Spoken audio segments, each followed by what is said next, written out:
শুধু শাকিব খানের ভক্তরা নয়, দেবজিতের ভক্তরাও তাহলে এরকমটা করে। কি করে আসলে?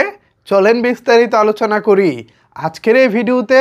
ভিউয়ার্স, আজকের এই ভিডিওটি একটু মনোযোগ সহকারে দেখার অনুরোধ রইল। চলেন তাহলে এবার মূল বিষয়ে আলোচনা করা যাক। ভিউয়ার্স, ধরেন বাংলাদেশে শাকিব খান এই মুহূর্তে নাম্বার 1 তারকা। তার আশেপাশে কোনো নায়ক সেভাবে দাঁড়ানোর মতো সুযোগই পাচ্ছে না। 2023 সালের কুরবানির ঈদে হঠাৎ করে শাকিব খানের পাশে একজন প্রতিযোগী হিসেবে দাঁড়িয়ে যান ছোট পর্দার জনপ্রিয় অভিনেতা আফরান নিশো। শুরুতেই একটা টানটান উত্তেজনা ছিল, আসলেই সে শাকিব খানের বিপরীতে কি করতে পারে এটা সবার দেখার ছিল। সিনেমা ছিল সুরঙ্গ, মোটামুটি নির্মাণ ভালো ছিল, পরিচালনায় ছিলেন রায়হান রাফি, সব কিছুই জমজমাটভাবে এগিয়ে চলছিল। হঠাৎ করে শাকিব খানকে নিয়ে আফরান নিশো বেশ কিছু বেফাঁস মন্তব্য করে বসে। সেই মন্তব্যের জেরে শাকিবিয়ান তথা শাকিব খানের ভক্তরা ফুঁসে ওঠে এবং যে কোনোভাবেই হোক আফরান নিশোকে হারাতে হবে এরকম চিন্তাভাবনা তাদের মাথায় জেঁকে বসে। তো এরপরের গল্প আপনারা জানেন। এখন আফরান নিশোর নাম শুনলেও সাকিবিয়ানরা স্বাভাবিক থাকতে পারে না।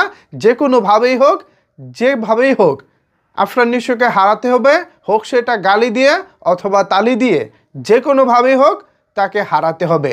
তো এই ঘটনাটা যখন ঘটছিল তখন আমাদের দেশের অনেক সুশীলরা বলতেছিল যে বাংলাদেশেই নাকি এই ধরনের নোংরামি চলে, পৃথিবীর অন্য কোথাও আসলে এরকমটা ঘটে না। তখন তারা বলতেছিল সাকিবিয়ানরা খুব একটা ভালো না, তারা অন্য নায়কদেরকে সুযোগ দিতে চায় না, তারা শাকিব খানকে ভালো কোনো নায়কদের সাথে কম্পিটিশন করতে দেয় না বা চায় না, এরকম অনেক কথা বলেছিল। কিন্তু সে সুশীলরা আজকে কোথায়? আজকে যখন দেব আর জিতের ভক্তরা পন্দাপন্দি করতেছে, এই ওয়ার্ডের জন্য আমি সরি বলে নিচ্ছি, বাট এর চেয়ে ভালো ওয়ার্ড এই মুহূর্তে আমি আসলে ব্যবহার করতে পারলাম না। এই যে তারা এটা করতেছে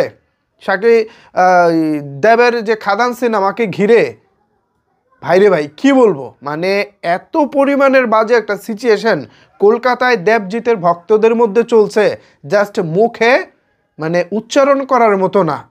এটা দেখে আমার যেটা মনে হচ্ছে, আমাদের এখানে শাকিব ভাইয়ের পাশে শক্ত কোনো নায়ক নাই। এটা বেশ ভালোই হয়েছে ভাই।